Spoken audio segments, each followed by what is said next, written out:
Hi guys, my name is Misha from Chigo Apartments and welcome back to our channel. If you are a subscriber and if you want us to review your listing, please comment the link to your listing down in the comment section below and we will review your listing and give you an honest feedback on how to improve things. And hopefully that should help us increase your bookings and the revenue. So today we have a very interesting topic. We are going to go over our plans for 2023. And we are going to touch base on our core business and few things that we pay attention to make sure our core business runs smoothly. So let's just dive right into it. So the question that we want to answer today is, how do I become a successful Airbnb host in 2023? Or how do we think our business will perform and grow in 2023? Where do we see the opportunities and where do we think that there might be some challenges going forward? So our strategy for 2023 is to focus on traveling workers. As you all know, after COVID, lots of people started to travel and work from different places. Lots of our guests come and stay with us for 2 weeks or a month while working from our units. So what do we do to attract traveling workers? The main thing for us is to make sure that our apartments are set up for long-term stays, which means that we have full kitchens, washer and dryer in the unit, we have a nice workstation, as well as fast Wi-Fi. We also tailor our descriptions and photos to traveling workers. We've gotten feedback that people appreciate unique workstations and workplaces, so we make sure to set up unique work corners. We either get an old table, or we decorate the place well, or it's right next to the window with a nice view. So our guests appreciate that, and we would advise that you try a similar thing and pay more attention to your workplaces and workstations within your units. We want to focus on unique stays and experiences. So we are trying to make our units unique and as well as to be really good hosts to our guests so that they have good time and they can create good experiences while they're traveling and staying with us. Next thing we want to do in 2023 is focus on our core business.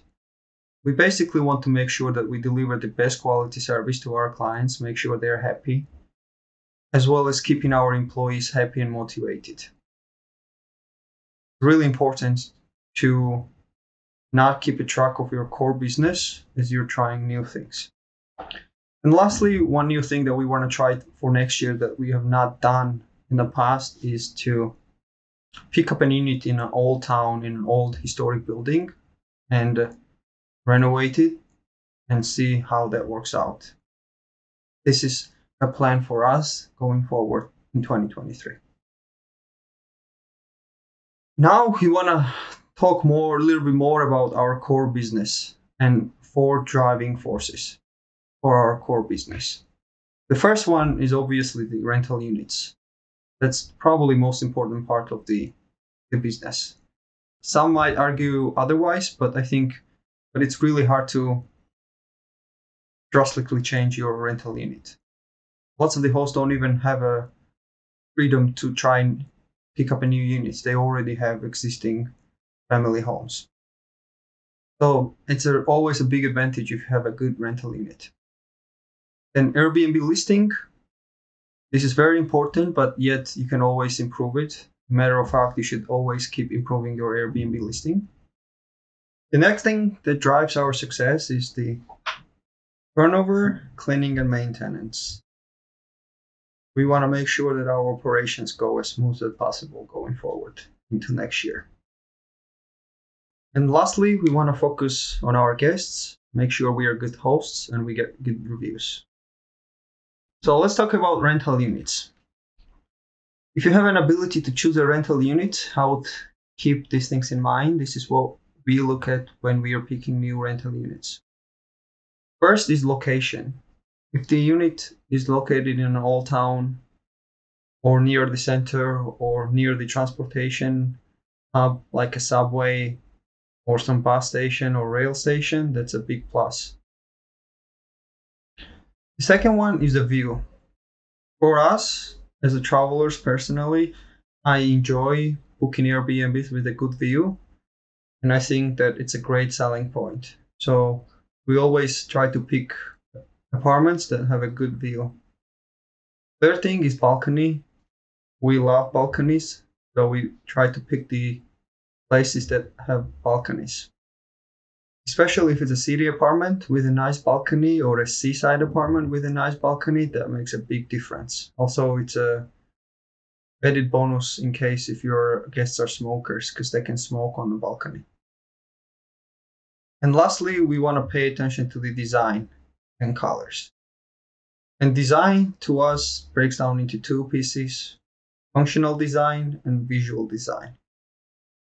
The functional design entitles the storages and all the facilities needed for the quick turnover.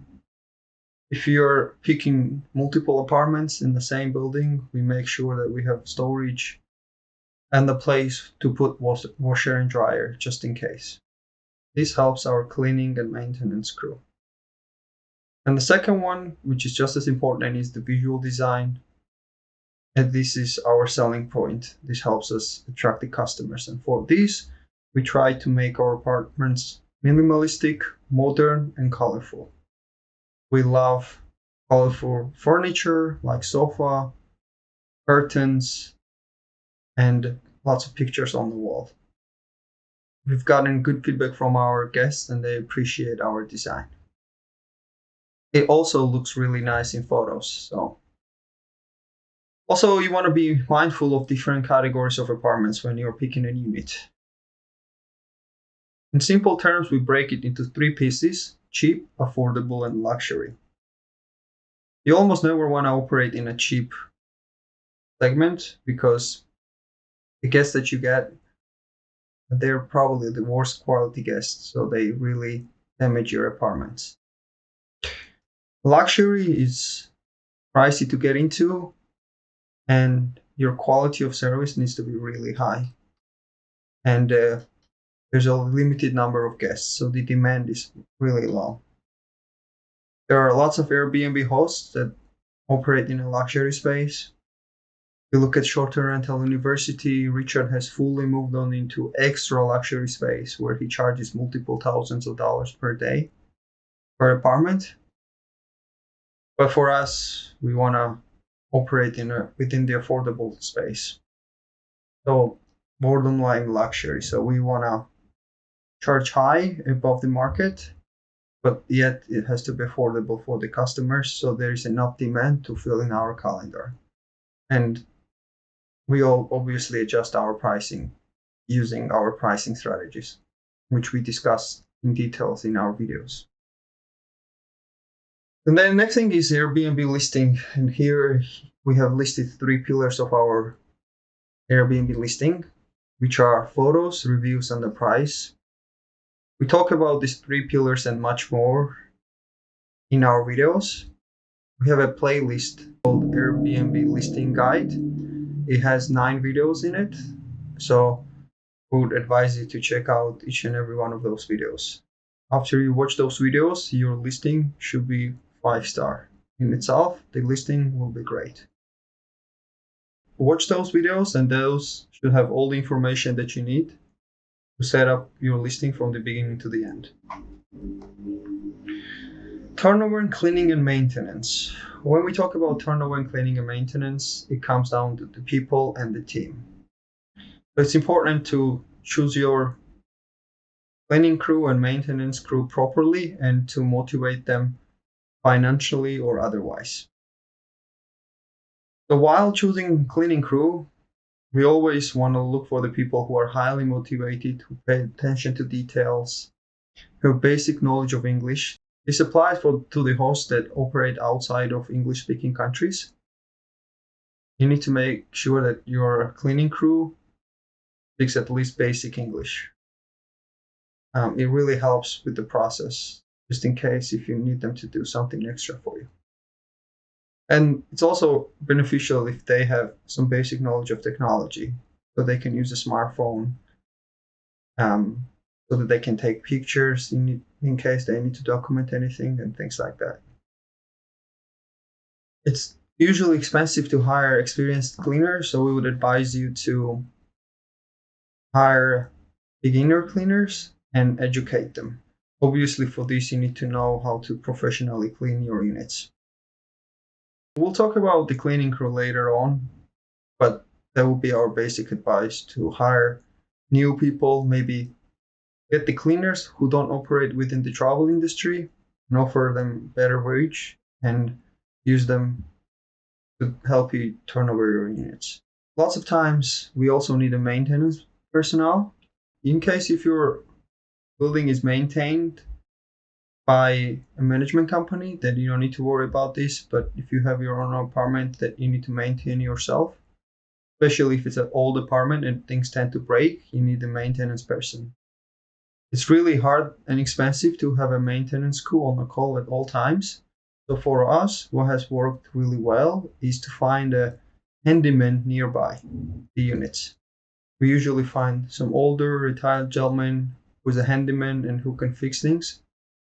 And they're usually available.